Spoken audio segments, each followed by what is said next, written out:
சரி, இந்த நாளில் நாம் தியானித்து கொண்டு வருகிற காரியம் நம்முடைய குழந்தைகளை வளர்ப்பது எப்படி. நிறைய பெற்றோருக்கு ஒரு சவாலான ஒரு காரியம் இந்த நாட்களில் இருக்கிற குழந்தைகளை வளர்த்து ஆளாக்குவது பெரிய சேலஞ்சான ஒரு காரியமாக இருக்கிறது. அதனால தான் ஆண்டவர் அதை குறித்து உங்களோடு பகிர்ந்து கொள்ளும்படி சொன்னார். ஆனால் குழந்தைகள் தான் ரொம்ப முக்கியமானவர்கள். தேவன் உங்களுக்கு கொடுத்த ஆசீர்வாதத்திலேயே தி பெஸ்ட் பிளஸ்ஸிங் எதுவென்றால் உங்களுடைய குழந்தைகள், உங்களுடைய சந்ததி. ஒரு ஆசீர்வாதமான சந்ததி உங்கள் மூலமாக உருவாகணும், ஒரு பரிசுத்த சந்ததி உருவாகணும் என்பது தேவ திட்டம். அதற்காக கர்த்தருக்கென்று வளர்க்கத்தான் உங்களுக்கு குழந்தைகளை ஆண்டவர் தந்திருக்கிறார். ஆனால் நிறைய பேர் அந்த சிந்தனை இல்லை. ஏதோ திருமணம் பண்ணோம், குழந்தை பிறந்துச்சு, வளர்க்குறோம், அவங்கள படிக்க வைக்கிறோம், வேலை வாங்கி கொடுக்குறோம், குடும்பமாக்குறோம், அவ்வளோதான், அப்படி ரொட்டீனாக நினைக்கிறோம். ஆனால் அதனுடைய முக்கியத்துவத்தை நிறைய பேர் உணர்ந்து கொள்ளுவது இல்லை. நீங்கள் சாட்சியெல்லாம் கேட்டிங்களா? 10 வருஷமாக ஒரு குழந்தைக்காக லட்சக்கணக்காக பணம் செலவு பண்ணி யார் யாரெல்லாம் என்னென்ன சொன்னாங்களோ எப்படியாவது ஒரு குழந்தை வேணும்னு செய்கிறாங்க. அப்போ ஒரு குழந்தை என்பது எவ்வளோ பெரிய முக்கியமான ஆசீர்வாதம் என்பதை உணர்ந்து கொள்ளணும். 25 வருஷமாக குழந்தைக்காக ஜெபித்து கொண்டு இருக்கிற மக்கள் 25 வருஷம் கழித்து குழந்தையை பெற்றுக்கொண்டு சாட்சி சொன்னவங்க இதே நிகழ்ச்சியில் எத்தனை பேர் உங்களுக்கு தெரியும்? அப்படியானால் ஆயிரக்கணக்கான லட்சக்கணக்கான மக்கள் ஒரு குழந்தைக்காக பல வருடமாய் காத்திருக்கிறார்கள். அப்போ உங்கள் குடும்பத்தில் ஒரு குழந்தை இருக்குன்னா அது எவ்வளோ முக்கியமானது என்பதை உணர்ந்து கொள்ளணும். அது தேவன் கொடுக்கிற ஒரு ஆசீர்வாதம், அது கர்த்தரால் வருகிற மிகப்பெரிய ஆசீர்வாதம் என்பதை உணர்ந்து கொள்ள வேண்டும். அதனால் சிலர் குழந்தைய பாரமாக நினைக்கிறாங்க. தமிழ்நாட்டில் சில பகுதியில் பெண் குழந்தை பிறந்துட்டா அந்த குழந்தையை கொல்லுகிற ஒரு வழக்கம் இன்றைக்கும் தமிழ்நாட்டில் சில மாவட்டங்கள் இருக்கிறது. ஒரு ஆசீர்வாதத்தை அழிப்பது, இது தேவன் கொடுத்த ஆசீர்வாதம் என்ற உணர்வே இல்லாமல் அந்த ஆசீர்வாதத்தை அழித்து சாபத்தை தேடிக்கொள்வது. தமிழ்நாட்டை இப்படி கொல்லப்பட்ட குழந்தைகள் எத்தனை, கருவிலே அழிக்கப்பட்ட குழந்தை எத்தனை. அப்போ கிராமங்களில் கூட இந்த மாதிரி பெண் குழந்தைகள் கொல்லப்பட்டு ரத்தம், அந்த குழந்தையோட ரத்தம் சிந்தப்பட்டு இருக்கிறது. உயிரோடு புதைக்கப்பட்ட குழந்தைகள் எத்தனை. சொந்த தாயே குழந்தை கொல்லுகிற ஒரு பரிவேதனையான ஒரு நிலைமை தமிழ்நாட்டில் சில மாவட்டத்தில் அரசாங்கம் தடுக்க இவ்வளோ பிரயாசப்பட்டாலும் எங்கள் வழக்கம், எங்களுடைய குடும்பம் என்று இந்த மாதிரி காரியத்தை செய்கிறவர்கள் எத்தனை பேர். அது இல்லாமல் ஜாதி நிமித்தமாய் சிந்தப்படுகிற ரத்தம், சொந்த பிள்ளைகளை வெட்டி கொலை செய்கிற தகப்பன், சொந்த பிள்ளைகளை கொல்லுகிற தாய், இதெல்லாம் எங்கே வேறு எந்த நாட்டிலையும் கேள்விப்படாத காரியம் தமிழ்நாட்டில் நடக்கிறது. ஜாதி கொலைகள் என்று இவ்வளவு அநியாயமாய் ரத்தம் சிந்தப்பட்டிருக்கிறது. அதனால தான் பாருங்கள், அரசாங்கம் எவ்வளவு நன்மைகளை அறிவித்தாலும் அறுவடை நேரத்தில் ஒரு வெள்ளம் வருது, விவசாயிகள் எல்லாம் கையேந்தி நிற்கிறாங்க, எல்லாம் நஷ்டம் நஷ்டம் இழப்பு. இவ்வளவு செல்வ செழிப்பான நம்முடைய தேசத்தில் இன்னும் தரித்திரராகவே இருக்கிறாங்க. ஏழ்மைகளிலிருந்து வெளியே வர முடியல. ஏன்? ஒரு சாபக்கேடு இருக்கிறது, ரத்தம் சிந்தன சாபக்கேடு இருக்கிறது. இந்த ரத்தத்தை இந்த மண்ணில் சிந்தும் போது அது ஒரு சாபம். அதே மாதிரி மதுபானம் ஒரு சாபம். அரசாங்கமே இந்த சாபத்தை தமிழ்நாட்டில் பரவ செய்து கொண்டிருக்கிறது என்று நான் சொல்லுவேன். பைபிளில் சொல்லுது, ஐயோ மதுபானம் இருக்கிறதை குறித்து சொல்லும். ஐயோ என்றால் சாபம் என்ற அர்த்தம். அந்த சாபத்தை அரசாங்கமே விற்பனை செய்து கொண்டு இருக்கிறாரு. இதெல்லாம் வைத்துக்கொண்டு என்னதான் பணம் செலவு பண்ணினாலும் தேசம் முழுமையான ஆசீர்வாதத்தை மக்கள் பெற்றுக்கொள்ள முடிவது இல்லை. இதெல்லாம் நம்ம உணர வேண்டும். அப்போ குழந்தைகள் பாதுகாக்கப்பட வேண்டியது எவ்வளோ முக்கியம். தேவன் தந்திருக்கிற இந்த ஆசீர்வாதத்தின் மீது எப்படி கவனம் நாம் செலுத்துகிறோம் யோசித்து பாருங்கள். குழந்தைகள் ஆயிரக்கணக்காக காணாமல் போகிறாங்கன்னா பெற்றோருடைய ஒரு கவனம் இல்லாத ஒரு காரியம் இல்லை. வீட்டில் இருக்கிற நகைகள் காணாமல் போவதை விட குழந்தைகள் அதிகம் காணாமல் போகிறான்னு என்ன அர்த்தம்? உங்கள் நகையை பாதுகாக்கிற அளவு குழந்தையை நீங்கள் பாதுகாக்கலைன்னு தானே அர்த்தம். தேவன் உங்கள் கையில் கொடுத்திருக்க பெரிய பொக்கிஷம் குழந்தைகள். அந்த குழந்தைகளை பாதுகாக்கிற உத்தரவாதத்தை பெற்றோர் அநேகர் மறந்து விட்டார்கள் என்பது தான் அர்த்தம். யோசித்து பாருங்கள். நம்ம மற்றவங்களை உங்களுடைய குழந்தைங்க, உங்கள் பொருளெல்லாம் பாதுகாக்கிறீங்கல்ல, உங்கள் வீட்டில் இருக்கிற சைக்கிளை பாதுகாக்கிறீங்க, உங்கள் வீட்டில் இருக்கிற உடைந்து போன ஒரு பொருளை பாதுகாக்கிறீங்க. தேவன் கொடுத்த ஒரு விலையேறப்பெற்ற பொக்கிஷம் குழந்தை. அதன் மீது நீங்கள் என்ன கவனம் செலுத்துறீங்க? அப்போ நீங்கள் கவனம் செலுத்த இந்தியாவில் உள்ள குழந்தைகள் காணாமல் போகிறாங்கன்னு என்ன அர்த்தம்? அநேக பெற்றோர் குழந்தைகளுடைய பாதுகாப்பில் கவனம் செலுத்தவில்லை என்ற அர்த்தம். அதை என்ன யோசித்து பாருங்கள். தண்ணி வரல, கரண்ட் வரலன்னா ரோட்டை மறிக்கிறாங்க, செய்கிறாங்க. இத்தனாயிரம் குழந்தைகள் காணாமல் போகிறாங்களே, அரசாங்கம் என்ன பண்ணுகிறது என்று யார் போராடுறாங்க? யோசித்து பாருங்கள். யார் அதுக்காக கொதித்து எழும்புறாங்க? இவ்வளோ குழந்தைகள் காணாமல் போகிறாங்களே, எங்கள் குழந்தைகளுக்கு என்ன பதில் என்று கேட்கறதற்கு ஆட்கள் இல்லையே. அப்போ ஒரு தண்ணி இல்லைன்னா கேட்குறாங்க, பஸ் வரலன்னா மறிக்கிறாங்க, ஆயிரக்கணக்கான குழந்தைகள் காணாமல் போகிறாங்க. அப்போ இவங்களெல்லாம் இந்த நாட்டில் வளர விட்டது யார்? ஏன் இதை தடுக்கக்கூடாதுன்னு கேள்வி கேட்கறதற்கான உணர்வு நமக்குள்ளே இல்லையே. யோசித்து பாருங்கள். அப்போ தேவன் நமக்கு கொடுத்த ஆசீர்வாதம் குழந்தைகள். அவங்க எவ்வளோ முக்கியமானவங்கன்னு வேதம் சொல்லுகிறாரு. அதில் நம்ம என்ன கவனம் செலுத்துகிறோன்னு யோசித்து பாருங்கள். அப்போ இந்த நாட்கள் தான் இந்த கொடூரம் அதிகமாக நடக்கிறது. விஞ்ஞானம் வளர்ந்து பாதுகாப்புக்காக கோடி கோடியான பணத்தை செலவு பண்ணி நம்ம இப்போ செல்ஃபோனில் பேசுகிறது கூட ஒட்டு கேட்டு எல்லாத்தையும் ரெக்கார்ட் பண்ணுறாங்களே. அப்போ இவ்வளோ விஞ்ஞானம் வளர்ந்த பிறகு குழந்தைகள் எப்படி காணாமல் போகிறாங்க? அவங்க எங்கே கொண்டு போகப்படுறாங்க? அப்போ அரசாங்கத்துக்கு தெரியுமா? அவங்களுக்கு தெரிந்து தான் சும்மா இருக்கிறாங்களா? என்ன தெரியாமல் இருக்க முடியாது. அப்போ என்ன நடக்கிறது நம்ம நாட்டில் நம்ம யோசிக்கணும், பாரம் கொள்ளணும். இதுக்கு தேவ சமூகத்தில் கண்ணீரோடு ஜெபிக்கணும். அப்போ உங்களுடைய குழந்தைகள் மேலே நீங்கள் அதிக கவனம் செலுத்தணும். அது தேவன் கொடுத்த ஆசீர்வாதம் அல்லவா? அதனால் பெற்றோர் உங்களுடைய குழந்தைகள் மேலே அதிக கவனம் செலுத்த வேண்டும். ஏன்னா அது தேவன் கொடுத்த ஒரு ஆசீர்வாதம். சரி, இந்த குழந்தையை வளர்க்கிறதுல நிறைய பேருக்கு சவால்கள். ஏன்னா இப்போது அவங்க ஸ்மார்ட் சில்ட்ரன் ஆகிட்டாங்க இல்லை? எல்லாம் ஸ்மார்ட் ஆகிட்டல. செல்ஃபோன், எல்லாம் ஸ்மார்ட் டிவி, ஸ்மார்ட் செல்ஃபோன். அது சில்ட்ரனும் ஸ்மார்ட் சில்ட்ரன் ஆகிட்டாங்க. ஒருத்தர் புக்கில் எழுதிட்டாங்க, ஸ்மார்ட் சில்ட்ரன் அவங்கள டீல் பண்ணுறது ரொம்ப கஷ்டமாக இருக்குதுன்னு. உண்மைதானே? பிள்ளைகள் 3 வயசு பிள்ளை இந்த செல்ஃபோனை எப்படி ஆப்ரேட் பண்ணுன்னு தாய்க்கு சொல்லிக் கொடுக்குது. அவங்க ஸ்மார்ட் சில்ட்ரன். அவங்க எல்லாத்தையும் அறிந்து வச்சுருக்கிறாங்க, எல்லாமே தெரியுது. ஏன்னா கடைசி காலம் இப்படி தான் இருக்கும். விஞ்ஞானம் வளர்ந்துடும், மக்களுடைய அறிவு பெருத்து விடும். கடைசி காலம் இப்படி தான் இருக்கும். ஏன்னா கடைசி காலத்தில் வந்துட்டோம். உலகம் முடிவடைகிற காலம், ஆண்டவருடைய வருகையின் காலத்தில் வந்துட்டோம். இப்போ அப்படி தான் இருக்கும். அப்போ இப்போ உள்ள இந்த சில்ட்ரனை டீல் பண்ணுறது ரொம்ப கஷ்டம்னு நினைக்கிறோம். ஆனால் இன்னும் எத்தனை தலைமுறை வந்தாலும், எவ்வளவு ஸ்மார்ட் சில்ட்ரன் வந்தாலும், எல்லாத்தையும் எப்படி கவனிக்கணும், எப்படி சரி பண்ணணுன்றதெல்லாம் ஆலோசனை பைபிளில் இருக்குது. இதில் இல்லாத ஒரு காரியமே இல்லை. வசனத்துக்கு நம்ம சரியாக திரும்பி கவனம் செலுத்தி அதன்படி நம்ம வாழ்வதற்கு அர்ப்பணித்து கொண்டால் நம்முடைய பிள்ளைகளை பாதுகாக்க முடியும், சரியாக ஆளாக்க முடியும். அங்கே கர்த்தருடைய கரம், நம்முடைய கடமை நம்ம செய்தால் தேவ கரம் அங்கே கிரியை செய்வதை பார்க்க முடியும். நம்முடைய பொறுப்பை நம்ம செய்யாவிட்டால்தான் தேவன் அதில் செயல்பட முடியாமல் ஆகிவிடும். அதனால் ஒவ்வொரு பெற்றோரும் வேதத்தில் ஆண்டவர் என்ன சொல்லியிருக்கிறார் என்பதை கவனிக்கணும். ஒரே பகுதியில் சொல்லப்பட முழு பைபிளில் அது குறித்து சொல்லப்பட்டதை நம்ம ஒன்றிணைத்து பார்க்கும் பொழுது தான் அதை குறித்த முழுமையை நாம் அறிந்து கொள்ள முடியும். ஒரே ஒரு வசனத்தை வச்சுட்டு நம்ம பேசிவிட முடியாது. ஆதியாமத்திலேருந்து வெளிப்படுத்தின விசேஷம் வரைக்கும் குடும்பத்தை குறித்து, பிள்ளைகளை குறித்து எல்லாம் சொல்லப்பட்டு இருக்கிறது.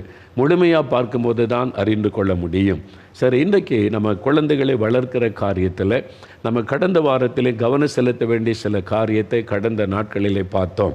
இன்றைக்கி ஒரு வசனம் எடுங்க. எபேசியர் 6ஆம் அதிகாரம் 4வது வசனம். எபேசியர் 6ஆம் அதிகாரம் 4வது வசனத்தை பாருங்கள். பிதாக்களே, அப்போது தகப்பனை பார்த்து ஆண்டு சொல்கிறார், தகப்பனே, நீங்களும் உங்கள் பிள்ளைகளை கோபப்படுத்தாமல் கர்த்தருக்கு ஏற்ற சிட்சையிலும் போதனையிலும் வளர்ப்பீர்களாக. பிள்ளைகளை எப்படி வளர்க்கணும் என்பதை வேதம் நமக்கு சொல்லி இருக்கிறதை பார்க்குறோம். பாருங்கள், சிறு பிள்ளைகளை எப்படி வளர்க்கணும். நான் தான் சொன்னேன், கடந்த நாட்களில் பிள்ளைகளை வளர்ப்பது வேறு, நடத்துவது வேறு. பார்த்திங்களா? நடத்துறது இப்போ வளர்க்கிறது. நல்ல சாப்பாடு கொடுக்கறது, கேட்குறதெல்லாம் வாங்கி கொடுக்க, நல்ல ட்ரெஸ்ஸு, பிறந்த நாள் கொண்டாடுறது, கேக்கு வெட்டுறது, பிள்ளைகளை சந்தோஷப்படுத்துறது, பிள்ளைகளை ஹாப்பியாக வளர்க்க தப்பே கிடையாது. அவங்கள சந்தோஷமாக தான் வைத்திருக்கணும். என்னால் ஆண்டவர் கொடுத்த குழந்தைகள், அவங்கள சந்தோஷப்படுத்த பல காரியத்தை செய்கிறோம், பண செலவு பண்ணுகிறோம். அதே சமயத்தில் பிள்ளைகளை நடத்த வேண்டும் என்பதை நம்ம அறிந்து கொள்ளணும். இதைத்தான் நான் சொன்னேன், நம்ம நியாயாதிபதிகள் புஸ்தகத்தில் மனோவா ஜெபிக்கிறார். இந்த பிள்ளையை நான் எப்படி வளர்க்கணும், எப்படி நடத்த வேண்டும் என்று ஜெபிக்கிறார். பேரண்ட்ஸ் ஆண்டவர்கிட்ட ஜெபிக்கணும். ஆண்டவரே, இந்த குழந்தையை தந்திருக்கிறீங்க, இந்த குழந்தையை நாங்கள் எப்படி வளர்க்கணும், இந்த குழந்தையை எப்படி நடத்தணும், பெற்றோராக எங்களுக்கு ஞானம் கொடுங்க, ஆலோசனை கொடுங்கன்னு ஒவ்வொரு பெற்றோரும் ஜெபிக்கணும். அதுதான் மனோவாவின் சரித்திரத்தில் நமக்கு சொல்லப்பட்டிருக்கிற காரியம். அதை வைத்து நீங்கள் கருத்தா இந்த குழந்தையை நான் எப்படி வளர்க்கிறது, எப்படி நடத்துவது, என்னென்ன கற்றுக் கொடுக்கணும், உமக்கு பிரியமாக எப்படி வளர்ப்பது, அந்த ஞானம் கொடுங்க, ஆலோசனை கொடுங்க. இந்த ஆண்டவரிடத்தில் பெற்றோர் ஜெபிக்க வேண்டும். என்னைக்காவது ஜெபிச்சிருக்கிறீங்களா? அப்படி எங்கள் குழந்தை வழக்கு எங்களுக்கு தெரியும், நாங்கள் தான் பார்த்துருக்கோம்ல, அப்படி சொல்கிறீங்களா? இப்போ உள்ள ஸ்மார்ட் சில்ட்ரனை வளர்க்குறவங்களுக்கு தெரியுமா? உங்களுக்கு முந்தின தலைமுறை தாயாருக்கு தெரியாது இப்போ உள்ள பிள்ளைகளை ஹேண்டில் பண்ண. இப்போ வித்தியாசம். அப்போ இதுக்கு கர்த்தருடைய ஸ்பெஷல் ஒரு ஞானம் அவசியம். ஆண்டவர்கிட்ட கேட்கணும், ஆண்டவரே எனக்கு ஞானம் கொடுங்க, வழி நடத்துதலை தாங்க, என் பிள்ளைகள் காரியத்தில் என்ன செய்யணும், சில பிள்ளைகளை கண்ட்ரோல் பண்ண முடியல, நடத்த முடியல, நான் என்ன செய்யணும், ஆண்டவர்கிட்ட கேட்க வேண்டும். முந்தின காலத்தில், நம்ம காலத்தில் 40-50 வருஷத்துக்கு முன்னால் அப்பா அம்மா சொன்னால் அவ்வளோதான், ஓகே. செய்யக்கூடாதுன்னா சரி, அவ்வளோதான். போகக்கூடாது அப்படின்னா அவ்வளோதான். இப்போ உள்ள பிள்ளைகள் அப்படி இல்லை. செய்யக்கூடாதுன்னா ஏன் செய்யக்கூடாது அப்படின்னு கேட்பாங்க, பதில் சொல்லணும். இல்லாட்டா அவ்வளோதான், ஏன் செய்யக்கூடாது, போகக்கூடாது, ஏன் போகக்கூடாது, கேள்வி கேட்கும். அது கரெக்டான எனக்கு பதில் சொன்னால் தான் அந்த பிள்ளைகள் ஓ அப்படியா அப்படின்னு கேட்கும். உடனே அது எதிர்த்து பேசுது அப்படின்னு நினைக்க முடியாது. இப்போ உள்ள பிள்ளைகள் எல்லாவற்றையும் அறிந்து கொள்ள விரும்புகிறாரு. ஏன் போகக்கூடாது, ஏன் செய்யக்கூடாது, இல்லை நம்ம ஆண்டோடைய பிள்ளைகள் நடக்கூடாதுன்னா ஏன் ஆண்டோடைய பிள்ளைகள் நடக்கூடாது, என் ஃப்ரெண்டு செய்கிறான், அவங்க வீட்டில் செய்கிறாங்க, அவங்க நடக்கிறாங்க, நான் ஏன் செய்யக்கூடாது, சரியான பதில் சொல்லணும். அந்த பதில் சொல்லக்கூடிய ஞானம் நமக்கு வேணும்.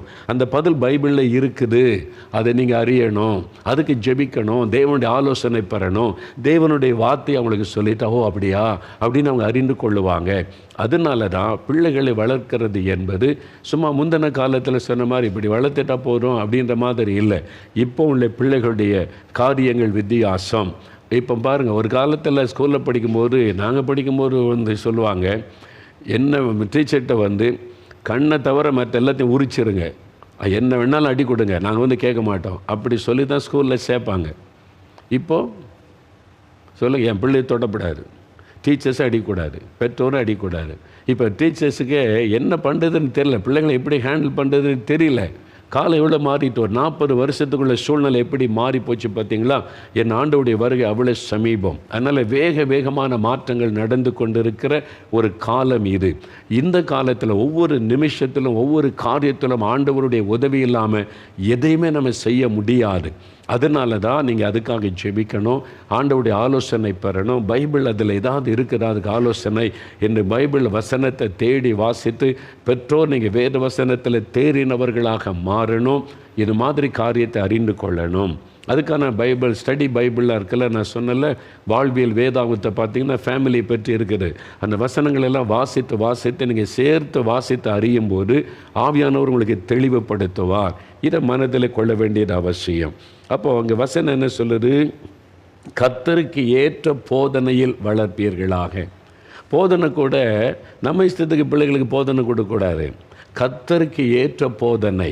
அப்போ ஆண்டவர் என்ன குழந்தைகளுக்கு சொல்ல விரும்புகிறாரோ அந்த போதனையை கொடுக்கணும். கர்த்தருக்கு ஏற்ற பயத்தில்.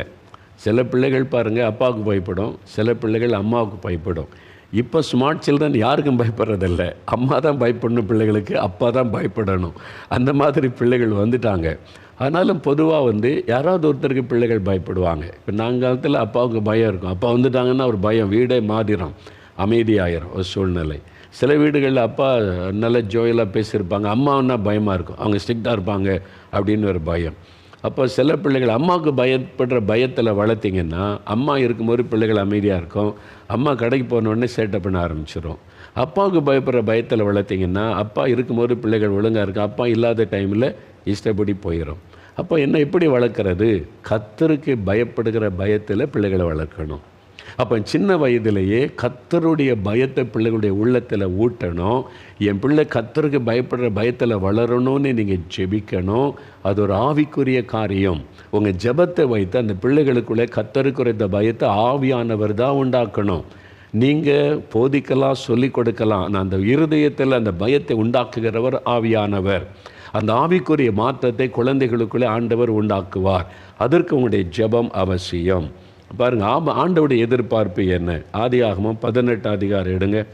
ஆதியாகமம் 18 அதிகாரம்.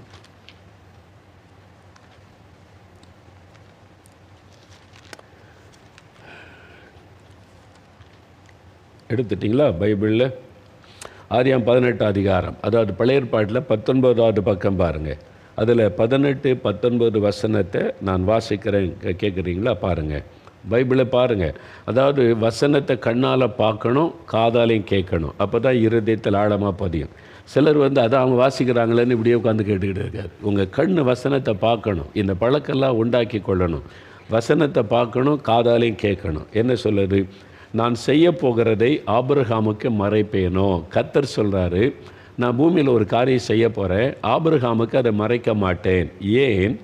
கர்த்தர் ஆபிரகாமுக்கு சொன்னதை நிறைவேற்றும்படியாய் அவன் ஆபிரகாம் தன் பிள்ளைகளுக்கும் தனக்கு பின்வரும் தன் வீட்டாருக்கும் நீங்கள் நீதியையும் நியாயத்தையும் செய்து கர்த்தருடைய வழியை காத்து நடவுங்கள் என்று கட்டளையிடுவான் என்பதை அறிந்திருக்கிறேன் என்றார். ஆண்டவர் ஆபிரகாமுக்கு ஒரு நல்ல சாட்சி கொடுக்கிறார். பாருங்க, என்ன சாட்சி கொடுக்கிறாரு? ஆபிரகாமுக்கு நான் எதையும் மறைக்க மாட்டேன், இதை செய்ய போகிறது ஆபிரகாமுக்கு வெளிப்படும். ஏன்னு சொன்னால், இந்த ஆபிரகாம் தன்னுடைய பிள்ளைகளுக்கும் தனக்கு பின்வரும் தன் வீட்டார், பிள்ளைகளின் பிள்ளைகள், தன்னுடைய வீட்டாருக்கும், தலைவர் நல்ல கவனிங்க, ஆண்கள் கவனிங்க, நீங்கள் தான் உங்களுடைய குடும்ப தலைவர், ஆண்கள் தான் உங்களுடைய குடும்பத்தின் ஆசாரியன், ஆண்கள் தான் உங்களுடைய குடும்பத்தின் ஊழியக்காரன், நீங்கள் தான் குடும்பத்திற்கு மிக பொறுப்பானவர்கள். உங்ககிட்ட தான் ஆண்டவர் சொல்லுகிறார், நீங்கள் என்ன பண்ண, ஆபிரகாம் இடத்துல உங்களை வச்சு பாருங்கள். ஆண்டவர் சொல்கிறாரு, நீங்கள் உங்கள் பிள்ளைகளுக்கும் பின்வரும் வீட்டாருக்கும் நீங்கள் நீதியையும் நியாயத்தை செய்து, நீங்கள் நீதியாக நடக்கணும், நியாயமாக நடக்கணும். ஏன்னா தேவன் நீதி உள்ளவர், அவர் நியாயம் செய்கிற தேவன். நாமும் அப்படிப்பட்ட அநீதியான காரியத்துக்கு இடம் கொடுத்துடக்கூடாது. இது பிள்ளைகளுக்கு போதிக்கணும், சொல்லணும். அது எதிர்பார்ப்பு, தேவனுடைய எதிர்பார்ப்பு. ஆபிரகாம் அதை செய்வான் என்று ஆண்டவர் நம்பிக்கையோடு சொல்லுகிறார். கர்த்தருடைய வழியை காத்து நடவுங்கள் என்று கட்டளையிடுவான். பிள்ளைகளுக்கு கூப்பிட்டு கர்த்தருடைய வழியை காத்து நடவுங்கள்னு சொல்லணும். அப்பாவுக்கு இது பிடிக்காது, இது செய்யாத, உங்களுக்கு பிடிக்காட்டா எனக்கு பிடிக்குதில்ல அப்படி சொல்லுவாங்கள்ல இப்போ உள்ள குழந்தைகள். நம்ம காலத்தில் அப்பாவுக்கு பிடிக்காதுன்னா சரி அப்பா அப்படின்னு அமைதியாக இருப்போம். அம்மாவுக்கு இதெல்லாம் பிடிக்காது, இப்படி செய்யாத அப்படின்னா சரி அம்மான்னு கேட்போம். அது அந்த காலம். இப்போ பிள்ளைகிட்ட என்ன சொன்னால், அப்பாவுக்கு பிடிக்காது இது செய்யாதுன்னா, உங்களுக்கு பிடிக்காட்ட எனக்கு என்ன, எனக்கு பிடிக்குதில்ல. இப்போ உள்ள குழந்தைகள் வித்தியாசம் தெரியுது அவங்களுக்கு. இப்போ உள்ள பிள்ளைகள் அப்படி தானே பேசுது. உங்களுக்கு பிடிக்காட்ட என்னம்மா, எனக்கு பிடிக்குதில்ல, எனக்கு பிடிக்கிறத நான் செய்கிறேன், என்ன நான் அடிமை அந்த வீட்டில் அப்படின்னு பிள்ளைகள் பேசுறதில்லை, தெரியுதில்ல. ஏன்னா ஸ்மார்ட் சில்ட்ரன் இப்போது அந்த மாதிரி பேர் வச்சுருக்கிறாங்க. பிள்ளைகள் ரொம்ப ஸ்மார்ட் ஆகிட்டாங்க, விவரம் ஆகிட்டாங்க. அப்போது அப்பாவுக்கு பிடிக்காது அம்மாவுக்கு பிடிக்காதுன்னு இல்லை, நம்மை உண்டாக்கின ஆண்டவருக்கு இது பிடிக்காது, அதைத்தான் சொல்லணும். இது நம்மை சிருஷ்டித்த தேவனுக்கு பிடிக்காது, நம்மை உண்டாக்கின ஆண்டவர். அந்த ஆண்டவர் மேலே உள்ள அன்பை ஊட்டி வளர்க்கணும். அந்த ஆண்டவர் மேலே உள்ள பாசத்தை முதல்ல பிள்ளைகளுடைய உள்ளத்தில் ஊட்டணும். அவர் நம்ம மேலே எவ்வளோ அன்பு வச்சுருக்கிறாரு, எவ்வளோ பாசம் வச்சுருக்கிறாரு. அவரே மனிதனாய் நமக்காக சிலுவையில் மரித்தார். நம்ம மேலே இவ்வளவு அன்பு வச்சுருக்கிற ஒரு அன்பான ஒரு ஆண்டவர். அவரை சர்வாதிகாரி மாதிரி மாற்றிறாங்க பிள்ளைகிட்ட. அவர் ரொம்ப கண்டிப்பானவர், அப்படி பண்ணிடுவார், நெருப்பில் போட்டுருவார், தீயில போட்டுருவார், வறுத்துருவார், நரகத்தில் இந்த மாதிரி கடவுளை ஆண்டவர்கிட்ட பிள்ளைகிட்ட சொல்லாருங்க. அப்படி அன்பை முதலாவது ஊட்டுங்க. அதெல்லாம் கொஞ்சம் விவரமான பிறகு அந்த நியாய தீர்ப்பு அதெல்லாம் சொல்லுங்கள். இப்போ அவர் மேலே அவங்க மேலே பிள்ளைகளுக்கு ஆண்டவர் மேலே அன்பை உண்டாக்குங்க, பாசத்தை உண்டாக்குங்க. அவங்க மேலே அவர் அவ்வளோ அன்பாக இருக்கிற ஆண்டவர். அப்போது அந்த அன்பான ஆண்டவர் சொல்கிறாரு, இது தப்பு மகனே, இது தப்பு மகளே, இப்படி சொல்லியிருக்கிறார் பாருன்னு வசத்துக்கு காட்சி. அப்படியா? பிள்ளைகளுடைய மனதில் அப்போ தேவன் கிரியை செய்வார். அப்பாவுக்கு பிடிக்காதுன்னா ஆண்டவர் விலகி நிற்பார். உனக்கு பிடிக்காதுன்னு சொல்லிக் கொடு. எனக்கு பிடிக்காது, அம்மாவுக்கு பிடிக்காது, நான் இப்படி தான் இருப்பேன், நான் இப்படி தான் இருப்பேன்னா ஆண்டவர் தூரத்தில் நிற்பார். அப்படியா? உனக்கு பிடிக்கிற மாதிரி சொல்லிக் கொடு. அப்படியே இல்லை. கர்த்தர் என்ன விரும்புகிறார், ஆண்டவர் பிள்ளைகளுக்கு என்ன திட்டம் வச்சிருக்கிறார், ஆண்டவர் பிள்ளைகளை எப்படி நேசிக்கிறார், அதை பிள்ளைகளுடைய மனதில் நீங்கள் ஊட்டணும், சொல்லி கொடுக்கணும். ஆண்டவர் உங்கள் மேலே எவ்வளோ கரிசனையாக இருக்கிறார், சின்ன பிள்ளைகள் மேலே எவ்வளோ அந்த சின்ன பிள்ளைகளை இயேசு அணைத்து கொண்டு ஆசீர்வதித்தார். இந்த வசனத்தை எடுத்து காமிங்க, பிள்ளைகள் அப்படியே ஜாலியாயிருவாங்க. இயேசுக்கு என் மேலே தான் ரொம்ப பிரியம், என்னை அணைத்து கொள்ளும் அப்படிலாம் சொல்லுவாங்க. பிள்ளைகளுக்கு ஆண்டவர் மேலே அன்பை ஊட்டி வளர்க்கணும். அதுக்கப்புறம் அந்த ஆண்டவர் சொல்கிறாரு இப்படி நடக்கணும் அப்படின்னு சொல்லி. அப்போ கர்த்தருக்கு பயப்படுகிற பயத்தில் பிள்ளைகளை வளர்க்கணுமே இல்லாமல் அப்பாவுக்கு பிடிக்காது அம்மாவுக்கு பிடிக்காது நான் இப்படி தான் இருப்பேன் அந்த வார்த்தைலாம் பேசாதங்க. அப்படி எங்கள் ஆண்டவர் வளர்க்க சொன்னார். கர்த்தர் இப்படி வளர்க்க சொன்னார். அங்கே வசனம் என்ன சொல்லுது? கர்த்தருக்கு பயப்படுகிற பயத்தில் பிள்ளைகளை வளர்க்கணும். யாருமே இல்லாட்ட கூட அந்த பிள்ளைகளுக்கு என்ன உண்டாகணும்? என் கர்த்தர் என்னை பார்க்கிறார். பாருங்கள், யோசேப்பு அப்படி தான் ஈசாக்கை வளர்த்தார். யாக்கோபு, என்னை காண்கிற ஒரு தேவன் அவர், என்னை சந்தித்த தேவன் அவர். அதெல்லாம் யோசேப்புக்கு சொல்லி கொடுத்ததுனால தான் ஒரு வாலிபன், இளம் வாலிபன், எகிப்து தேசத்தில் அப்பா பக்கத்தில் இல்லை, அவன் குடும்பத்தார் யாருமே இல்லை, அவனை கவனிக்க யாருமே இல்லை. இது ஒரு பாவமாகவே அந்த தேசத்தில் கருதப்படலை. அந்த சூழ்நிலையில் ஒரு பாவ சோதனை வந்தபோது என் தேவனுக்கு விரோதமாய் இந்த பாவத்தை செய்வது எப்படி? I cannot do this sin because my father, my heavenly father is looking at me. இந்த உணர்வு யோசேப்புக்குள்ளே தகப்பனாலே கொடுக்கப்பட்டிருந்தது. அதனால தான் யாருமே பக்கத்தில் இல்லை, ஆனால் பாவத்துக்கு விலகி ஓடினான். ஏன்னா கர்த்தரை குறித்த பயம் அவனுக்கு ஊட்டப்பட்டிருந்தது. பெற்றோர், உங்கள் பிள்ளைகளுடைய மனதில் அந்த பயத்தை கொடுக்கணும். கர்த்தருக்கு பயப்படுகிற பயம்னா என்ன? கர்த்தர் மேலே ஒரு அன்பு செலுத்துறதுன்னா என்ன? அவர் எப்படி நம்ம இரவும் பகலும் கவனித்து கொண்டிருக்கிறார். அப்பா பார்க்காட்டாலும், அம்மா பார்க்காட்டாலும், யாருமே கவனிக்காட்டாலும் அவர் எப்படி நம்மை கவனித்து கொண்டிருக்கிறார் என்கிற செய்தியை உங்கள் பிள்ளைகளுக்கு நீங்கள் சொல்லி அவருடைய பார்வையில் நம்ம நீதியாக நடக்கணும். பொய் சொல்கிறது ஏன் பாவம்? ஆண்டவர் பார்க்குறாரு, அவருக்கு பொய் பிடிக்காது. அப்பாவுக்கு இதெல்லாம் பிடிக்காது அப்படின்னு சொல்லாருங்க, ஆண்டவருக்கு அது பிடிக்காது. வசனம் சொல்லுது பார்த்தீங்களா? அந்த வசனத்தை எடுத்து காண்பீங்க பிள்ளைகளுக்கு, அந்த வசனத்தை எடுத்து வாசித்து காண்பீங்க, சொல்லி கொடுங்க. அப்போது அதை தான் ஆண்டவர் சொல்கிறார், ஆபிரகாம் நீதி நியாயத்தை சொல்லி கொடுப்பான், கர்த்தருடைய வழிகளை அவன் போதிப்பான், கட்டளையிடுவான் அப்படின்னு சொல்லி ஆண்டவர் சாட்சி கொடுக்கிறார். நீங்கள் உங்கள் பிள்ளைகளுக்கு அப்படி சொல்கிறீங்களா? உட்காந்து பேசுகிறதே இல்லை சில பெற்றோர். சில தகப்பன்மார் பிள்ளைகிட்ட உட்காந்து பேசுகிறதே கிடையாது. அது ஒரு பாவம். தேவன் கொடுத்த ஒரு பெரிய ஆசீர்வாதம். அந்த ஆசீர்வாதத்தை நீங்கள் பயன்படுத்தி கொள்ளலைன்னு சொன்னால் அது உங்களுடைய பாவம். பிள்ளைகளுக்கு நேரம் கொடுங்க, அவங்களோட உட்காருங்க, அவங்களோட பேசுங்க, அவங்க சொல்கிறத கேளுங்க. அவங்க மனதில் இருக்கிறத உங்கள்கிட்ட நீங்கள் பேசுகிற அளவுக்கு உங்களுடைய ரிலேஷன்ஷிப் இருக்கணும். அந்த மாதிரி வச்சிட்டிங்கன்னா நீங்கள் சொல்லதை அவங்க அழகாக கேட்பாங்க. ஆண்டவரை பற்றி அழகாக நீங்கள் சொல்லிக் கொடுக்குறத கவனிப்பாங்க. அது ரொம்ப முக்கியம். நம்ம எங்கே போனாலும் பிள்ளைகளை ஓரம் கட்டிடுறோம்ல, இல்லை கூடவே வைக்கிறப்பெல்லாம். சர்ச்சில் கூட பாருங்களேன், பிள்ளைகள் வந்தவுடனே பேரண்ட்ஸ் பின்னால் உட்காந்துருவாங்க, பிள்ளைகள் முன்னால். எல்லா சர்ச்சில் அப்படி தான் இருக்கிறாங்க. பிள்ளைகள் முன்னாலே போய் வரிசையாக உட்காந்துருவாங்க, கூட்டமாக உட்காந்து. எவ்வளோ நேரம் பொறுமையாக இருக்க முடியும்? சின்ன பிள்ளைகளுக்கு ஒரு 20 நிமிஷம் 30 நிமிஷம் அவ்வளோதான் இருக்க முடியும். அதுக்கப்புறம் விளையாட ஆரம்பிப்பாங்க, பேச ஆரம்பிப்பாங்க. நீ அமைதியாக இருந்தாலும் அவங்களுக்கு அவ்வளோதான், அவங்களுடைய வயசுக்கு அவ்வளோ நேரம் தான் இருக்க முடியும். ஆனால் நம்ம முன்னால் அனுப்பிடுறோம். ஆனால் நான் முதல் முறை அநேக வருஷத்துக்கு முன்னால் சிங்கப்பூர், மலேசியா ஊழித்து போயிருந்தேன்னா நான் ஆச்சரியமான ஒரு காரியம் பார்த்தேன். ஏன்னா நம்ம ஊரில் ஆண்கள் சர்ச்சுக்கு போனால் கூட ஆண்களுக்கு ஒரு தனி இடம், பெண்களுக்கு ஒரு இடம்.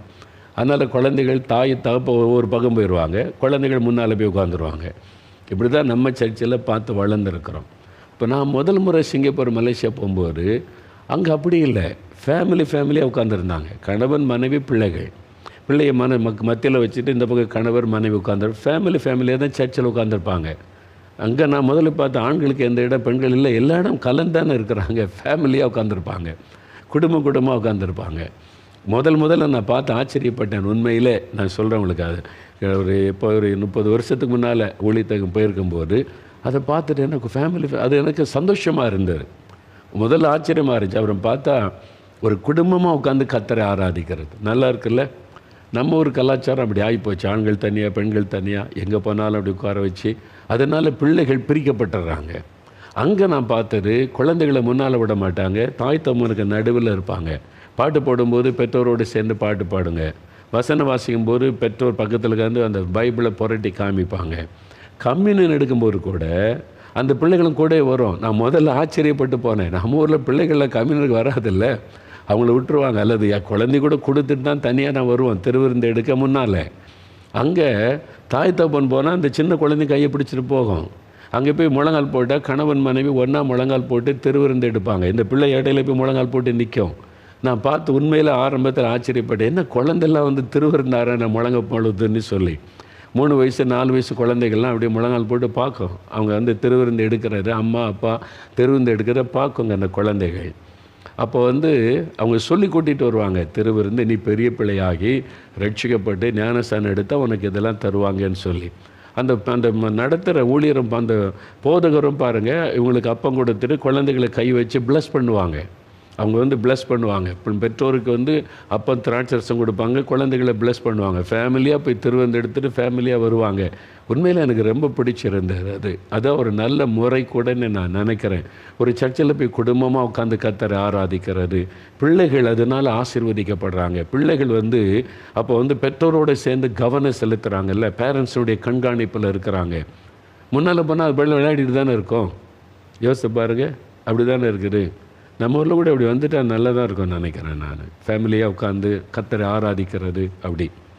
ஆனால் சில ஜெபம் நடத்துகிற இடத்துல சரிப்படாது. சில ஆவில நிரம்புறன்னு துள்ளி குதித்து ஒரு வழி பண்ணிடுவாங்கல்ல, அதனால் சேர்த்து வைக்கிறது கஷ்டம்.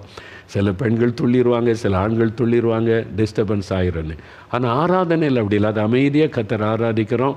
அங்கே ஃபேமிலியாக உட்கார்றது நல்லதுதான்னு நினைக்கிறேன் நான். ஏன்னா இந்த மாதிரி மற்ற வெளிநாடுகளெல்லாம் அதை பார்க்குறோம் அப்படி. அப்போ வந்து ஒரு பிள்ளைகளை அந்த பக்கத்திலே வைத்து ஆவிக்குறை நிலைமையில் சர்ச்சில் போனால் இப்படி இருக்கணும் அதெல்லாம் கற்றுக் கொடுத்து அவங்க உருவாக்கப்படுகிறார்கள். நம்ம ஊரில் சில பேரண்ட்ஸ் அப்பா சர்ச்சுக்கு வர மாட்டார், சர்ச்சுக்கு போ ஓட்டு பிள்ளைகளை விரட்டிடுறது. அது பக்கத்து வீட்டுக்காரனோட போகும், அடுத்த பிள்ளைகளோட சர்ச்சுக்கு போகும், இவங்க வர்றதில்லை, நீ சர்ச்சுக்கு போன்னு விரட்டுறது. அதெல்லாம் இப்போ நீங்கள் இப்போ கூட்டிகிட்டு போகணும், வா நம்ம சர்ச்சுக்கு போகலாம், கர்த்தரை ஆராதிக்கலாம், ஃபேமிலியாக அப்படி போகணும். பிள்ளைகள் அதை பார்க்கணும்.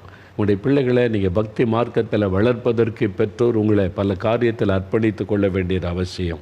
அது மாத்திரம் பிள்ளைகளை ஆவிக்குரிய காரியத்தில் நீங்கள் போதிக்கணும், டீச் பண்ணணும். என்ன காரியம்.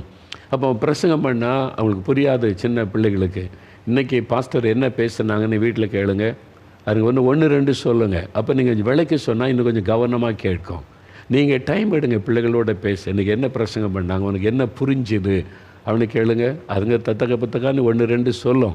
ஆனால் நீங்கள் அந்த வசனத்தை சொன்னீங்கன்னா கொஞ்ச நாளில் ரொம்ப கவனமாக கேட்க ஆரம்பிச்சிருங்க. பிள்ளைகள் வந்து அழகாக உங்களுக்கு பிரசங்கம் பண்ணுவாங்க. அந்த அளவுக்கு நீங்கள் கொஞ்சம் டைம் எடுத்து பிள்ளைகளுக்கு வசனத்தை போதிக்கணும். கிறிஸ்தவ அந்த ஒழுங்குகள், வசனத்தின் ஒழுங்குகள் ஆண்டவர் எதிர்பார்க்கிறத பிள்ளைகளுக்கு நம்ம போதிக்க வேண்டியது அவசியம். நான் ஒரு சமயம் மலேசியாவில் ஒரு வீட்டுக்கு போயிருந்தேன். அவங்க வீட்டில் தான் நாங்கள் தங்குவோம். நானும் என் மனைவி, எங்களுடைய டீம் 4-5 பேர் போனால் கூட அவங்க வீட்டில் தங்குவோம். அப்போ ஒரு முறை அந்த வீட்டில் ஒரு குட்டி பையன்லாம் இருக்கிறான். நாங்கள் ஒரு முறை கிஃப்ட் வாங்கிட்டு போயிருந்தோம். போன உடனே எங்களை நான் அந்த சின்ன பையனுக்கு வாங்கிட்டு போன கிஃப்ட்டை நான் கொடுத்தேன். அவன் வந்து நான் கிஃப்ட்டை கொடுத்த உடனே நேராக அங்கே அம்மாவை தான் எட்டி பார்த்தான். உண்மையில் வாங்கலை, எங்களுக்கு தெரியும் நாங்கள் அவங்க வீட்டில் தங்குவோம் பழகணும் அப்படின்னா கூட, நான் ஒரு கிஃப்ட்டு இந்தியாவிலேருந்து வாங்கிட்டு போய் நீட்டுறேன், அவங்க அம்மாவை தான் பார்த்தான். அவங்க அம்மா வந்து வாங்கிக்க அங்கள்கிட்ட அப்படி சொன்ன உடனே அதுக்கப்புறம் தான் வாங்குகிறான். ஒரு டிசிப்ளின் எப்படி சொல்லி கொடுத்துருக்கான் பாருங்கள். ஒரு கிறிஸ்தவ குடும்பத்தில் பிள்ளைகளை எப்படி என்னென்ன மாதிரி வளர்க்கணும் எப்படின்றதெல்லாம் நம்ம சொல்லி கொடுக்கணும் பிள்ளைகளுக்கு. அப்போ அது அவங்க சொன்ன உடனே வாங்கி கொண்டான். வாங்கின உடனே நான் பார்க்குறேன், பொதுவாக நம்ம ஊரில் ஒரு கிஃப்ட் கொடுத்த பிள்ளைகள் சொல்லும், அங்களுக்கு தேங்க்ஸ் சொல்லு, அங்களுக்கு தேங்க்ஸ் சொல்லு, அப்படி தானே சொல்லிக் கொடுப்போம். அதுவும் தேங்க்ஸ் அங்கிள் அப்படின்னு சொல்லும். அந்த பையன் அந்த கிஃப்ட்டை வாங்கினோன்னு என்ன சொன்னான் தெரியுமா? Thank you Jesus for this gift அப்படின்னு சொன்னான். இவ்வளோ குட்டி பையன். எனக்கு ஆச்சரியமாக நான் பார்க்குறேன், ஃபஸ்ட் டைமாக நான் பார்க்குறேன். எல்லா இடத்துக்கும் நான் போனால் அப்படி வழக்க சின்ன பிள்ளைங்க ஏதாவது சாக்லேட்டு கிஃப்ட் வாங்கிட்டு போனால் அது தேங்க்யூ அங்கிள் அப்படின்னு சொல்லும். இவன் என்ன சொல்கிறான்? Thank you Jesus for this gift. இந்த கிஃப்ட்டுக்காக இயேசுவே உமக்கு ஸ்தோத்திரம். அவன் யாருக்கு ஸ்தோத்திரம் சொன்னால்? இயேசுவுக்கு. அந்த பேரண்ட்ஸு சொல்லி கொடுத்ததுனால உனக்கு ஒரு கிஃப்ட்டு கிடைச்சா கூட அது இயேசுவனிடத்துலேருந்து வருது. அந்த அங்கிள் மூலமாக அந்த கிஃப்ட்டை உனக்கு தருகிறவர் இயேசு. அந்த பழக்கம் பிள்ளைகளுக்கு நீங்கள் சின்ன வயதிலேயே ஊட்டணும், சொல்லி கொடுக்கணும். எல்லாத்தையும் இயேசுவை முன் வைத்து நீங்கள் பழக்கணும். இப்போ வந்து எனக்கு பென்னு வேணும், பென்சில் வேணும், எனக்கு இந்த நோட்டு வேணும், நாளைக்கு வந்து ஸ்கூலில் இது வாங்கிட்டு வர சொல்லியிருக்காங்க டேடி, அடியா நான் வாங்கி தரேன், டேடி வாங்கி தரேன் நாளைக்கு அப்படின்னு சொல்லிட்டு சொல்லக்கூடாது. சில குடும்பத்தில் பார்த்துக்கணும், எனக்கு நோட்டு வேணுமா, பென்னு வேணுமா, அப்படியா ஸ்கூலில் இப்படி சொல்லிவிட்டாங்களா, கோ அண்ட் ஆஸ்க் ஜீசஸ், நீ போய் முதல்ல இயேசுக்கிட்ட கேளு அப்படிம்பாங்க. அந்த பிள்ளை இப்போ முழங்கால் போட்டு ஜெயிப்போம், ஏசப்பா எனக்கு ஒரு பென்னு வேணும், எங்கள் பென்சில் வேணும், நாளைக்கு ஸ்கூல் கொண்டு போகணும் அப்படின்னு ஜெபம் பண்ணோம். இந்த பழக்கத்தை சின்ன வயசில் உண்டாக்குங்க. நீங்கள் வாங்கி கொடுத்தா எனக்கு அப்பா இருக்காங்க வாங்கி தருவாங்க, எங்கள் அப்பா எனக்கு ட்ரெஸ் வாங்கி தருவாங்க, எங்கள் அப்பா எனக்கு பென்சில் வாங்கி தருவாங்க, இப்படியே வளரும். அந்த குடும்பத்தில் அவங்க சொல்லி கொடுத்தாங்க, நீ ஏசுக்கிட்ட போய் கேளு. அந்த பிள்ளை போய் ஜெபம் பண்ணி சின்சியராக, ஏசப்பா எனக்கு நாளைக்கு இது வேணும்னு சொல்லி.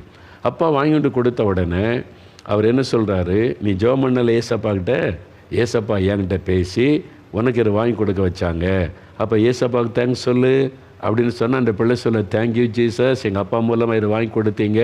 அப்போ அந்த பிள்ளை மைண்டில் எது இருக்கும், இயேசு இயேசு இயேசு. அந்த மைண்டில் பிள்ளைகளை வளர்க்கணும். நீங்கள் அப்படி சொல்லிக் கொடுக்கணும். என்ன காரியனாலும் அது ஆண்டவரிடத்திலிருந்து வரக்கூடியது. உனக்கு கிறிஸ்மஸ்க்கு ட்ரெஸ் எடுத்து கொடுத்தா கூட நீ இப்போ ஏசப்பாட்ட ஜெபம் பண்ண கேளு, நீ கேட்டால் உனக்கு தருவார். அப்போ அப்பா மூலமாக உனக்கு ஏசப்பா தான் வாங்கி கொடுக்குறாங்க அப்படி சொல்லணும். நமக்கு வேலை கொடுத்தது இயேசு, இந்த சம்பாதிக்க பலன் கொடுத்தது இயேசு, இந்த சம்பளம் கொடுக்க வைக்கிறவர் இயேசு. அதனால இயேசு தான் நமக்கு இதெல்லாம் வாங்கி தர்றாரு. சின்ன வயதிலேயே பிள்ளைகள் மனதில் இயேசு இயேசு அவரை முன்னிறுத்த நீங்கள் கற்றுக் கொடுக்கணும். ஆவிக்குரிய காரியத்தில் பிள்ளைகளுக்கு நீங்கள் கற்றுக் கொடுக்கணும். சின்ன வயதில் மைண்டில் அது ஏறிட்டுன்னா சாகு வரைக்கும் விடாது. பிள்ளைகள் எனக்கு எல்லாம் இயேசு தான், அவர் தான் எனக்கு எல்லாம் செய்கிறார். இல்லை எங்கள் அப்பா மூலமாக இயேசு தான் செஞ்சார் எங்களுக்கு அப்படின்ற ஒரு பழக்கத்துக்குள்ளே விசுவாசத்துக்குள்ளே பிள்ளைகள் வந்துடுவாங்க. அதனால தான் வசனம் சொல்லுகிறது, கர்த்தருக்கு பயப்படுகிற பயம் கர்த்தரை முன்னிட்டு எல்லாவற்றிலுமே கர்த்தர். அது மாதிரி கட்டளை கொடுக்கணும். ஆண்டவர் நமக்கு இப்படி சொல்லியிருக்கிறார், இது இப்படி தான் நம்ம கடைப்பிடிக்கணும் அப்படின்றத நம்ம சொல்லி கொடுக்கணும்.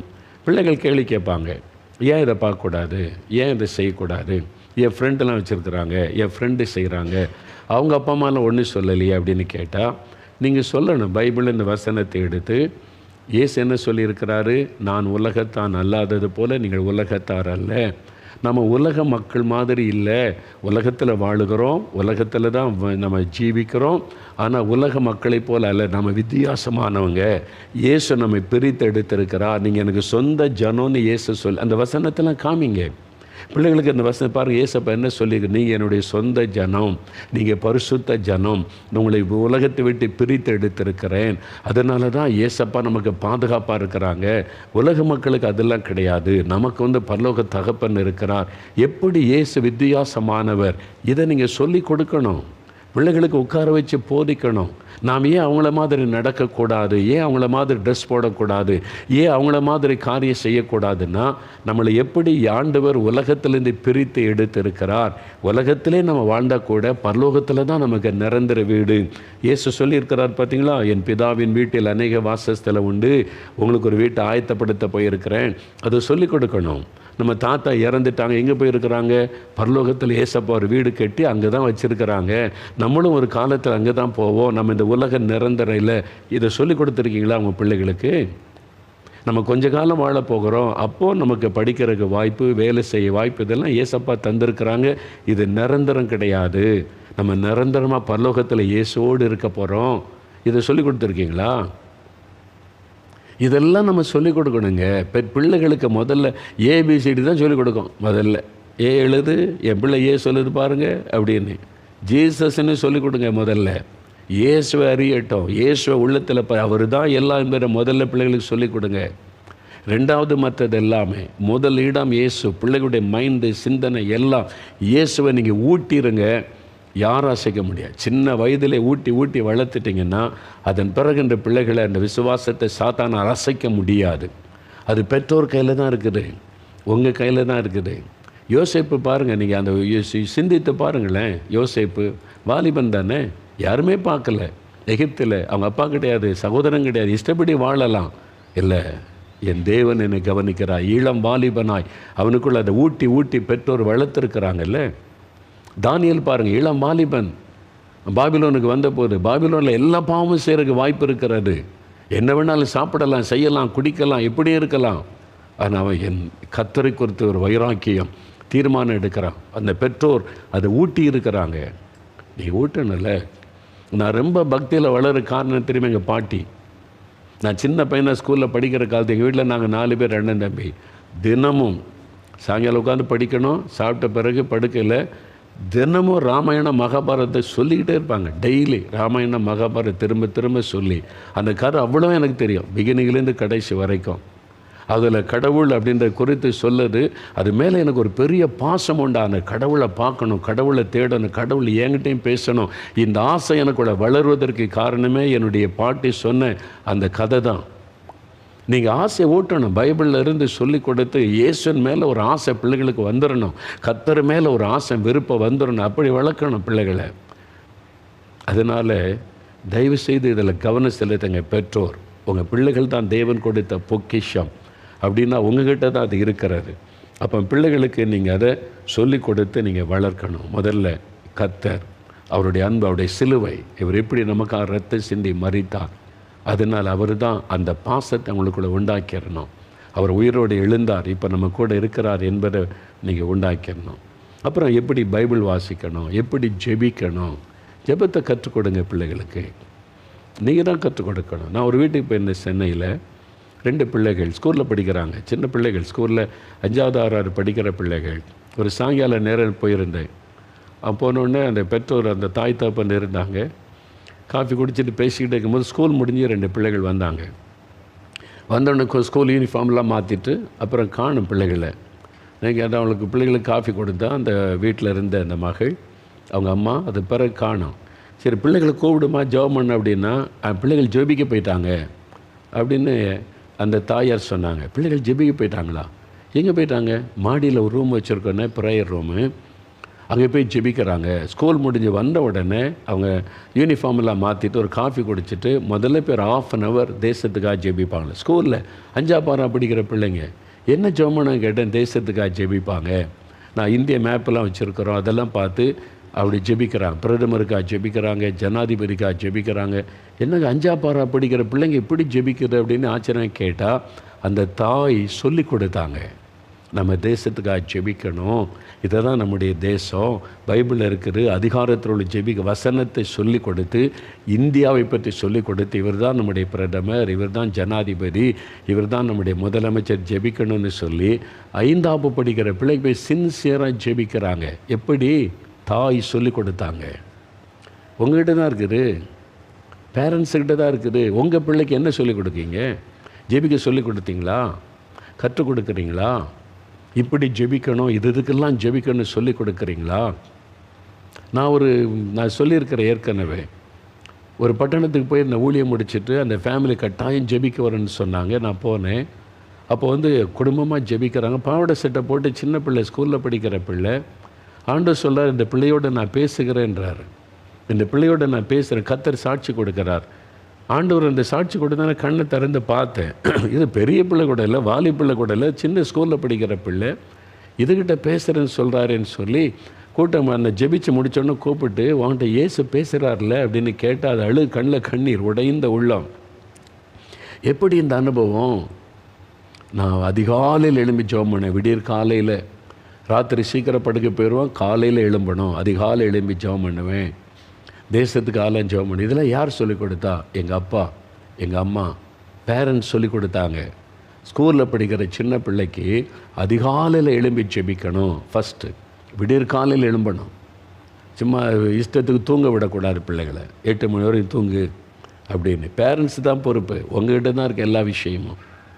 நீங்கள் தான் பொறுப்பு எடுக்கணும். பிள்ளைகளை சீக்கிரம் தூங்க வச்சு அதிகாலை எழும்ப வைக்கணும். நீங்கள் பிள்ளைகளை சாக்கு போக்கு சொல்லுங்க. 1 மணிக்கு பிள்ளை விளையாடுது அப்படிலாம் சொல்லி கொண்டிருக்க முடியாது.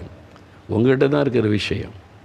அது பேரண்ட்ஸ் சொல்லி கொடுத்தாங்க. சீக்கிரம் படுக்க போ, காலையில் எழும்பணும், அதிகாலையில் எழும்பணும், பல்லு விளக்கி முகங்களிட்டு முதல்ல முழங்கால் நின்று பைபிள் வாசித்து ஜெபிக்கணும், இந்தியாவுக்காக ஜெபிக்கணும், நம்ம தேசம், மிஷினரிகள், சபைகள், இவங்களுக்கெல்லாம் ஜெபிக்கணும். பேரண்ட்ஸ் சொல்லி கொடுத்தாங்க. அதனால் அவர் சொன்னது, அதிகாலை எழும்பி நான் ஜெபம் பண்ணுவேன், முதல்ல தேசத்துக்காக ஜெபம் பண்ணுவேன், அப்புறம் தான் படிப்பு மற்றதுக்கெல்லாம். அப்படி ஜெபிக்கும்போது தான் இயேசு என்னோடு பேசினார். அந்த அனுபவத்தில் சொன்ன. எப்படி அந்த அனுபவம் கிடைத்தது? பேரண்ட்ஸ், பெற்றோர் சொல்லிக் கொடுத்தாங்க. பிள்ளைகள் ஆவிக்குரிய வாழ்க்கையை கற்றுக் கொடுத்தாங்க. எதுக்கு ஜெபிக்கணும், எப்படி ஜெபிக்கணும், எப்போ எழும்பணும், எப்போ அது ஆண்டவரை தேடணும், எதுக்கெல்லாம் நம்ம ஜெபிக்கணும். நீங்கள் என்ன சொல்லிக் கொடுக்குறீங்க பிள்ளைகளுக்கு? காலையிலேருந்து ராத்திரி வரைக்கும் பாடம், படி படி படி, மார்க்கு, நீட்டு தேர்வு, இதுதான் வாழ்க்கையா? ஏன் நீட்டு தேர்வில் வெற்றி பெறாட்ட வாழவே முடியாதா? மார்க் எடுக்காட்ட வாழவே முடியாதா? நீட்டு தேர்வில் எல்லாருக்கும் டாக்டர் சீட் இருக்கிறாங்க இந்தியாவில். எங்கே படித்தீங்க இதெல்லாம்? உலக மக்களைப் போல நாம் இருக்கக்கூடாது. நாம் தேவனுடைய பிள்ளைகள்.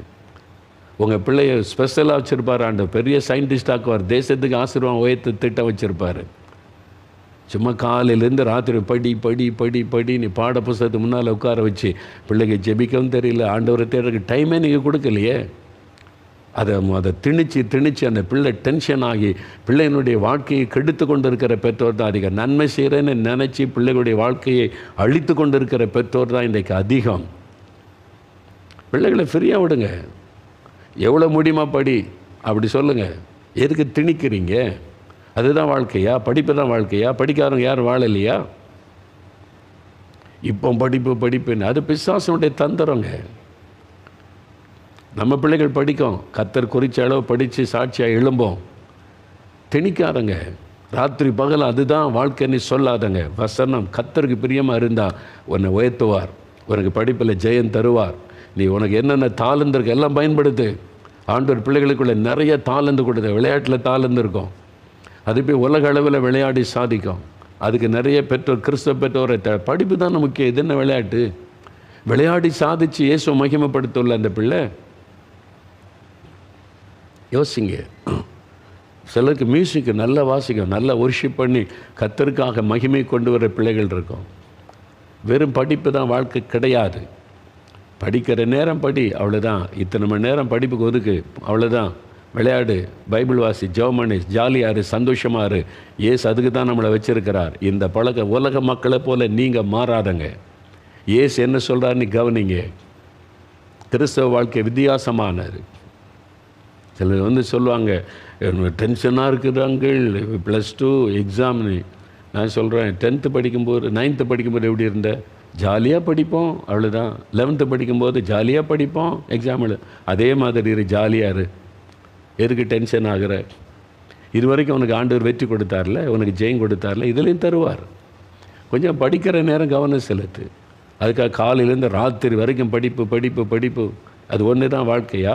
அதுக்கு தான் ஆண்டவர் நம்மளை படைச்சி வச்சுருக்கிறாரா? இல்லை.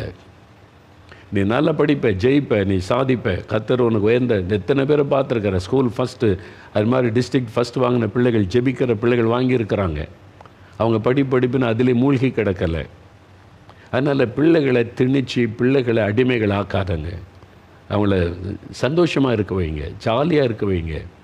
படிப்பிலே ஜாலியாக படிக்க வைங்க. பயமுறுத்தி திணிச்சு அவனை பாரு, இவனை பாரு, இந்த மார்க்கு, இது எடுக்காட்ட, அவ்வளவுதான். எனக்கு இப்படி பண்ணதுனால தான் பிள்ளைகள் தற்கொலை பண்ணி சாகுது. பிள்ளைகளை சாகடிக்கிறது இந்த பெற்றோர் தான். ஏன்னா நீங்கள் திணிச்சு அந்த பிள்ளைகள் பையன் அப்பா அம்மாவுடைய விருப்பத்தை நிறைவேற்ற முடியலன்னு தற்கொலை பண்ணுதுங்க. இதுக்கெல்லாம் காரணம் பெற்றோர் தானே. ஏன் அதுக்கு இடம் கொடுக்குறீங்க? முடிஞ்ச அளவு படி, நீ ஜெயிச்சவனுக்கு அதில் கிடைக்கும். இல்லைன்னா இதோட பெஸ்ட்டானதை கர்த்தர் தருவார். சொல்லுங்கள், அப்படி கர்த்தர் பெஸ்ட்டானதை வச்சுருப்பார்ல.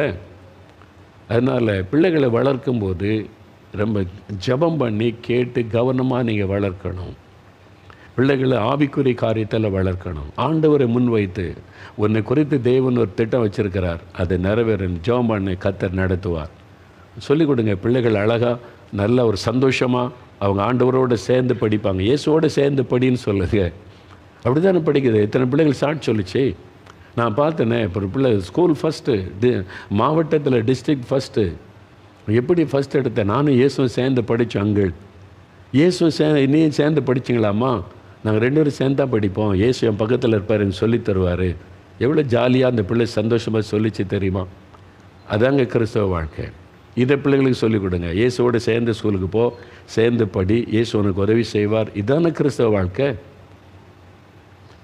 பெற்றோர் இதை சொல்லிக் கொடுங்க. இயேசு இயேசு இயேசு உன் வாழ்க்கையில் உன்னோடு கூட இருக்கிறவர். அதை சொல்லிக் கொடுங்க. படிப்பில் கூட இருப்பார். நீ என்ன எங்கே போனாலும் கூட இருப்பார். அவர் தான் உன்னுடைய பெஸ்ட் ஃப்ரெண்டு. அவர் எப்பவும் கூட வச்சுக்க. அவரோட சேர்ந்து தீர்மானம் பண்ணு. அவர்கிட்ட போய் கேளு. இந்த பழக்கத்தை நீங்கள் உண்டாக்கிட்டீங்கன்னா பிள்ளைகளுடைய லைஃப் ஈஸி ஆகிரும். நீங்கள் கண்டு முட்டி மோத தேவையில்லை. பிள்ளைகளுக்கு இயேசுவை நீங்கள் அழகாக சொல்லிக் கொடுங்க. இயேசுவோடு பழகிறது, பேசுகிறது, ஜெபிக்கிறது, பைபிளை தியானிக்கிறது, ஆவிக்குரிய காரியத்தை சொல்லிக் கொடுங்க. உட்கார வச்சு சொல்கிறீங்களா? கற்றுக் கொடுக்குறீங்களா? யோசித்து பாருங்கள்.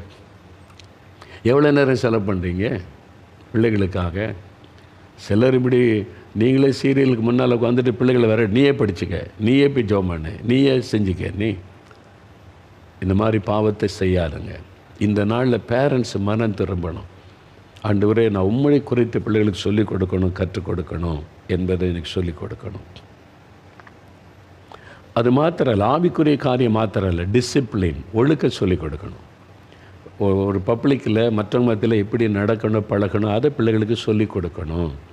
நான் ஒரு முறை அமெரிக்கா போயிருந்தேன். பிகினிங்கில் போயிருந்தபோது ஒரு இடம் சுற்றி பார்க்க கூட்டு போனாங்க. என்கிட்ட ஒரு சின்ன குட்டி பிள்ளையை பார்த்தேன்னா, அந்த ஃபேமிலி வந்திருந்தாங்க. சின்ன குட்டி பிள்ளை, ஸ்கூலுக்கு கூட போகிற வயசு வரல, சின்ன பிள்ளை தான். ஒரு சாக்லேட் எடுத்து கொடுத்தேன். பொதுவாக சின்ன பிள்ளைகள் சாக்லேட்டை பார்த்த உடனே டக்குன்னு பிரித்து வாயில் போட்டு சாக்லேட் பேப்பர் அப்படி போடுவாங்கல்ல, நம்ம ஊரில் அப்படி தானே பார்த்துருக்கோம். இந்த பிள்ளை சாக்லேட் பேப்பர் பிரிச்சுட்டு சாக்லேட்டை வாயில் போட்டது, அந்த சாக்லேட் பேப்பரை கீழே போடல, அது கையில் இப்படியே வச்சுட்டு அங்கங்கே தேடுது. நான் கவனிக்கிறேன், இந்த பிள்ளைய சாக்லேட் பேப்பரை கீழே போடல, கையில் வச்சுருக்கு. நானும் புதுசில் அமெரிக்காவுக்கு போனது பார்த்துக்கணும். அது அப்படி இப்படியே தேடுது. நான் இந்த பிள்ளை சாக்லேட் பேப்பர் கீழே போடாமல் என்னதை தேடுதுன்னா, டஸ்ட்டு பின்னை தேடுது பிரதர். நாங்கள் டஸ்ட்டு பின்னா அப்படின்னு கேட்டேன். ஆமாம், குப்பை தொட்டி. அப்படியா, எதுக்கு அந்த பேப்பரை போட? இது பப்ளிக் பிளேஸு, ஒரு பப்ளிக்கான இடம் தான், அதை கூட கீழே போட மாட்டேங்குது அந்த பிள்ளைகிட்ட. அப்போ அங்கே இருக்க டஸ்ட் பின்னு போய் அதை போட்டுட்டு வருது. இது எப்படின்னு பார்த்தா அவங்க டீச்சிங், சின்ன வயசுலேயே கற்றுக் கொடுக்கறது. எதையுமே கீழே போடக்கூடாது, டஸ்ட் பின்னில் தான் போடணும் பழக்கம். நாம் ஒரு பிள்ளைங்க அப்படியே தூக்கி அப்படியே போடுங்க எல்லா இடத்துலையும், இல்லை சர்ச்சில் கூட போட்டு வந்துடுங்க. ஏன்னா பேரண்ட்ஸ் தான் காரணம். நீங்கள் சொல்லிக் கொடுக்கல, பிள்ளைக்கு என்ன தெரியும்? டிசிப்ளின் கூட சொல்லிக் கொடுக்கணும், எப்படி ஒரு காரியத்தை பயன்படுத்தணும், செய்யணும். நான் ஒரு வீட்டுக்கு போயிருந்தேன் அநேக வருஷத்துக்கு முன்னால். அந்த குடும்பத்தார் எனக்கு தெரியும் கதவு தரணும், ஒரு குட்டி பிள்ளை வந்து கதவை தரஞ்சி. என்ன அதுக்கு தெரியல, ஆனால் அவங்க பேரண்ட்ஸுக்கு தெரியும். இது சின்ன பிள்ளை, சில வருஷத்துக்கு முன்னால். என்ன யாருன்னு தெரில. அவள் வந்து நான் முதல்ல பார்த்த உடனே ஸ்தோத்திர அங்கிள் அப்படின்னு சொல்லிச்சு. என்ன யாருன்னே தெரில, நான் ஸ்தோத்திர அங்கிள் சொல்லிச்சு. சொல்லிவிட்டு உங்களுக்கு என்ன வேணும் அப்படின்னு கேட்டுச்சு. முதல்ல என்ன சொல்லிச்சு? ஸ்தோத்திர அங்கிள். அது சொன்ன பிறகு தான் உங்களுக்கு என்ன வேணும், யார் வேணும் அப்படின்னு கேட்டால், அவங்க சொன்னோன்னே அது அப்பா தான். நான் இப்போ கூப்பிட்டு வரேன், உள்ளே கூட்டிகிட்டு போயிட்டு, டேடி அப்பா இது வந்து அங்கிள் வந்திருக்காங்க அப்படின்னா, அதுக்கப்புறம் தான் சொல்லிக் கொடுத்தாங்க இவங்க ஊழிக்காரங்க அப்படின்னு. அப்போ தான் இந்த பிள்ளைக்கு தெரியும். நான் யாருன்னே தெரியல. அப்போ யார் வந்தாலும் முதல்ல பெரியவங்க வந்த உடனே வீட்டுக்கு வந்தால் முதல்ல என்ன சொல்லணும்? கை கூப்பி ஸ்தோத்திரம் சொல்லணுன்ற பழக்கத்தை பேரண்ட்ஸ் சொல்லி கொடுத்துருந்தாங்க. நீங்கள் சொல்லி கொடுத்துருக்கீங்களா? எங்கள் வீட்டில் எங்கள் அம்மா, நாங்கள் இந்துக்கள் தான், எங்கள் அம்மாவெலாம் இந்து குடும்பத்தில் நாங்கள் வளர்ந்தவங்க. ஆனால் எங்கள் அம்மா ரொம்ப டிசிப்ளின். சின்ன வயசில் எங்களுக்கு சொல்லி கொடுத்தாங்க. அந்த போடப்பட்ட விதை சின்ன வயசில் அது சொல்லுவாங்க. வீட்டுக்கு யார் பெரியவங்க வந்தாலும் அவங்க வந்து எங்களுக்கு, நாங்கள் இந்துக்கள் தானே, அதனால் வாங்க அப்படின்னு கேட்பாங்க. வாங்க அப்படின்ற நம்ம தோத்திரன்னு சொல்லி கொடுப்போம் கிறிஸ்தவங்க. அவங்க வாங்கன்னு கேட்பாங்க.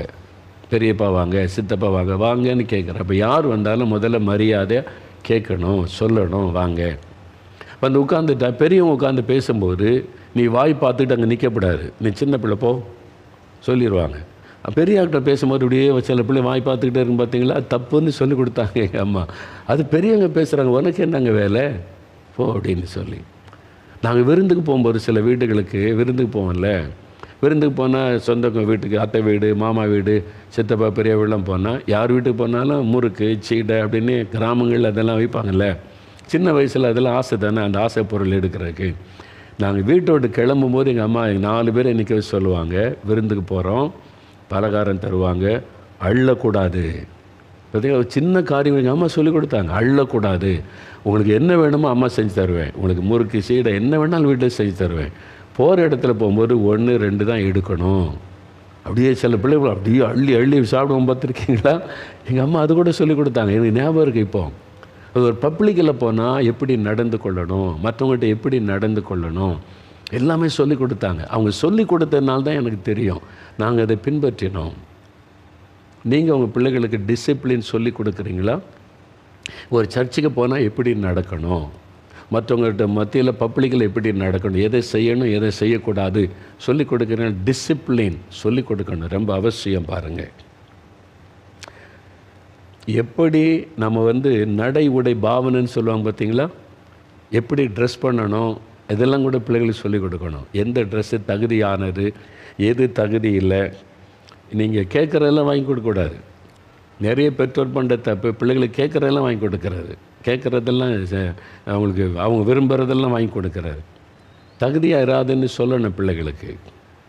இது தகுதியாக இராது, இதை நம்ம செய்யக்கூடாது அப்படின்னு. 1 தீமோத்தேயு 2:9-10 பாருங்கள்.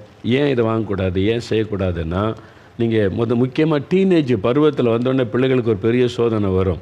சின்ன பிள்ளைகளுக்கு நீங்கள் கொடுக்குறத வாங்கி போட்டுக்கூட, அம்மா வாங்கி கொடுத்தாங்க, அம்மா வாங்கி கொடுத்தாங்கன்னு அழகாக போட்டுக்கிட்டு போகுங்க. ஆனால் டீனேஜ் பருவம் வந்தவுடனே இதுதான் எனக்கு வேணும், இந்த மாடல் வந்திருக்கு, இந்த கிறிஸ்மஸுக்கு இந்த மாடல் வந்திருக்கு, இதான் வாங்கணும் அப்படி சொல்லுவாங்க. பார்த்துருக்கீங்களா? நல்லது வாங்கி கொடுக்கலாம், தப்பு கிடையாது. ஆனால் வசனம் என்ன சொல்லிட்டு பாருங்கள். 1 தீமோத்தேயு 2:9-10 ஸ்திரீகளும் முக்கியமாக பெண் பிள்ளைகள் காரியத்தில் பேரண்ட்ஸு ரொம்ப கவனமாக இருக்கணும். ட்ரெஸ்ஸு காரியத்தில் கூட அவங்களுடைய நடை உடைகளில் ரொம்ப கவனமாக இருக்கணும். பெண் பிள்ளைகள் காரியத்தில், பையங்களை விட பெண் பிள்ளைகள் காரியத்தில் ரொம்ப சீரியஸாக பேரண்ட்ஸ் கவனம் செலுத்தணும்.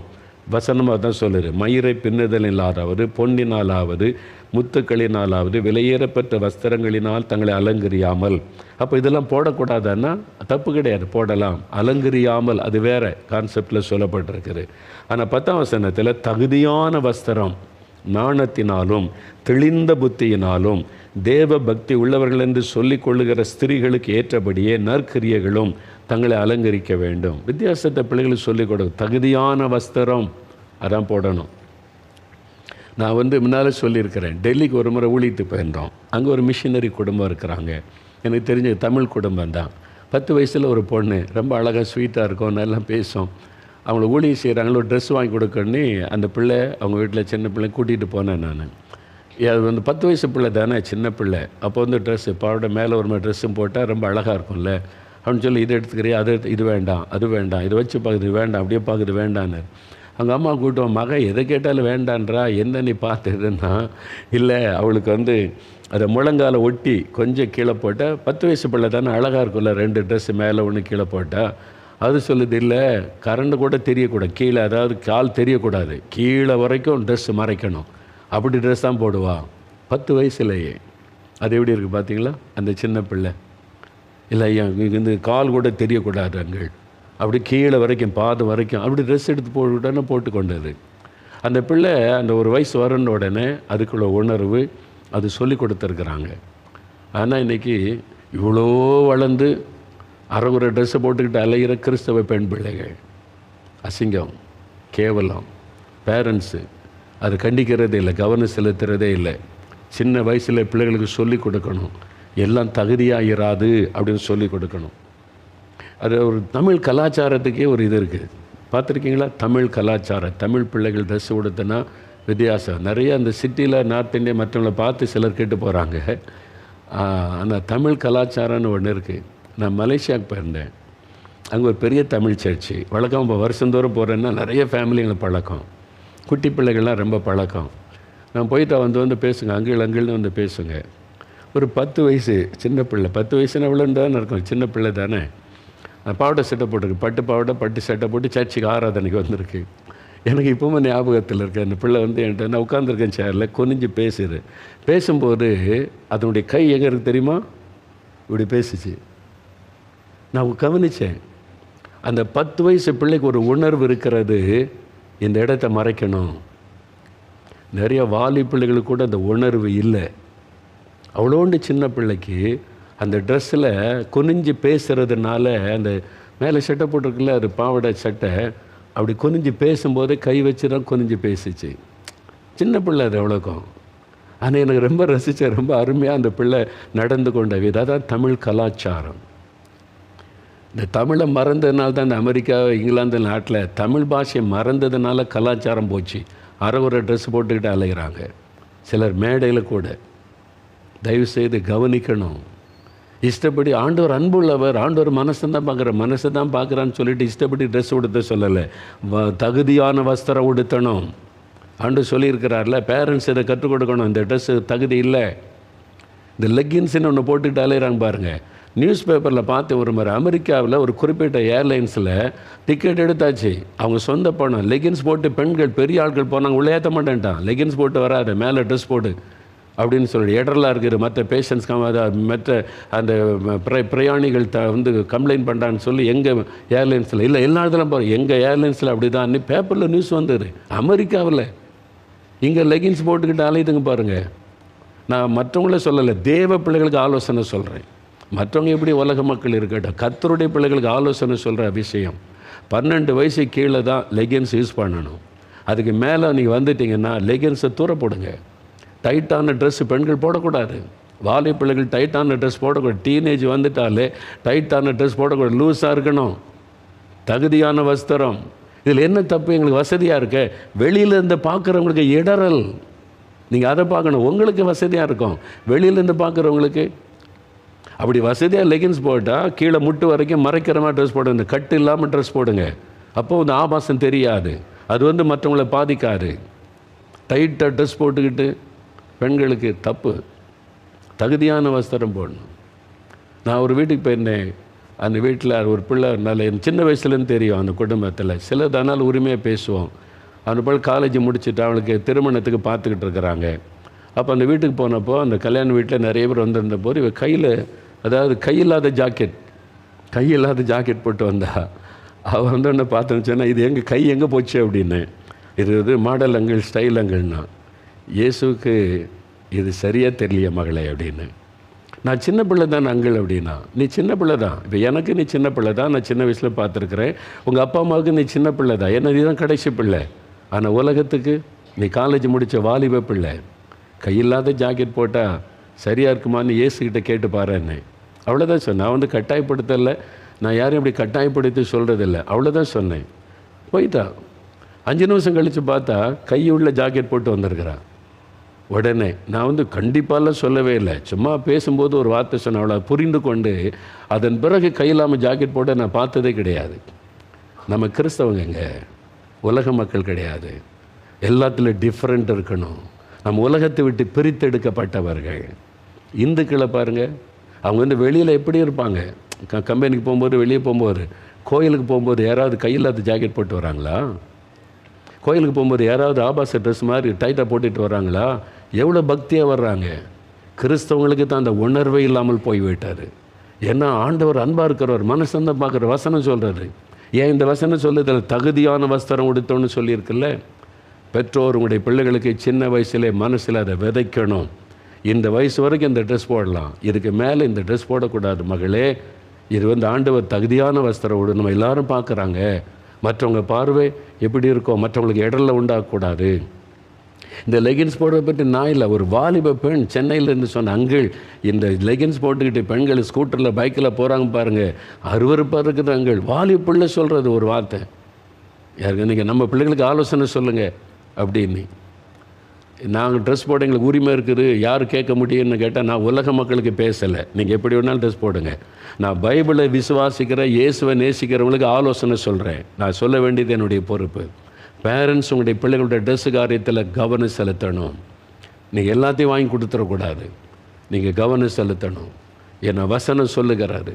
நீங்கள் சொன்ன அந்த பிள்ளைகள் அப்படி கேட்க நான் பார்த்துருக்கிறேன். பிள்ளைகளுக்கு சின்ன சொன்ன டக்கு நீங்கள் பேரண்ட்ஸ் சொல்லலை, அதனால பிள்ளைகளும் தப்பு இல்லைன்னு நினைக்கிறாங்க.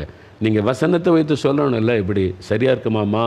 நான் அந்த பிள்ளைகிட்ட வேறு சொல்ல, இயேசுடைய பார்வையில் சரியாக இருக்குமா, நீ எனக்கு பிள்ளை தான், எனக்கு மகள் தான், அதில் நீ சின்ன பிள்ளை தான் எனக்கும், ஆனால் நீ வாலி பிள்ளை, படித்து முடிச்சிட, கல்யாணம் ஆக போகுது, மற்றவங்க பார்வையில் அவ்வளோதான். அவள் 5 நிமிஷத்தில் மாற்றிட்டு வந்துட்டா. அந்த பிள்ளைக்கு அப்போ ஏற்றுக்கொள்கிற இருதயம் இருக்குது, யாரும் சொல்லலை, பேரண்ட்ஸ் சொல்லலை. நீங்கள் சொல்லணும், பிள்ளைகளை சொல்லி வளர்க்கணும்.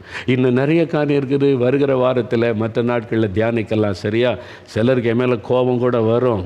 பிள்ளைகளுக்கு, அதுவும் வாலி பிள்ளைகள் கோபம், இன்னும் அங்குள் இப்படி பேசுகிறாங்க. என்னை உன்னை ரொம்ப நேசிக்கிற மகளே, நீ கர்த்தருக்கு சாட்சியாக நிற்கணும். உன் ஆண்டவர் ஆசீர்வதித்த உயர்த்தணும். அதனால் நான் உரிமையோடு உங்களுக்கு சொல்லுகிறேன், வசனத்தின்படி சொல்கிறேன். பேரண்ட்ஸு பிள்ளைகள் காரியத்தில் ரொம்ப கவனம் செலுத்துங்க. ஜெபிக்கலாமா? ஒரு நிமிஷம் கண்களை மூடி ஜெபிங்க. ஆண்டவரே, எங்களோடு பேசின வார்த்தைகளுக்காக ஸ்தோத்திரம். எங்கள் மேல் அன்பும் அக்கறையும் உள்ள தேவன். நாங்கள் எப்படி வாழ வேண்டும், உடுத்த வேண்டும், நடக்க வேண்டும் என்று கற்றுக் கொடுக்கிற தேவன். அதன்படி வாழ கிருபை தார். எங்களுடைய பிள்ளைகளுக்கு போதிக்க, கற்றுக் கொடுக்க, சரியாய் நடத்த எங்களுக்கு கிருபை தாரும். உதவி செய்ய முடியும். அன்பின் கரத்தில் எங்களை தாழ்த்தி ஒப்பு கொடுக்கிறோம். இயேசுவின் நாமத்தில் ஜெபிக்கிறோம் பிதாவே. ஆமேன், ஆமேன்.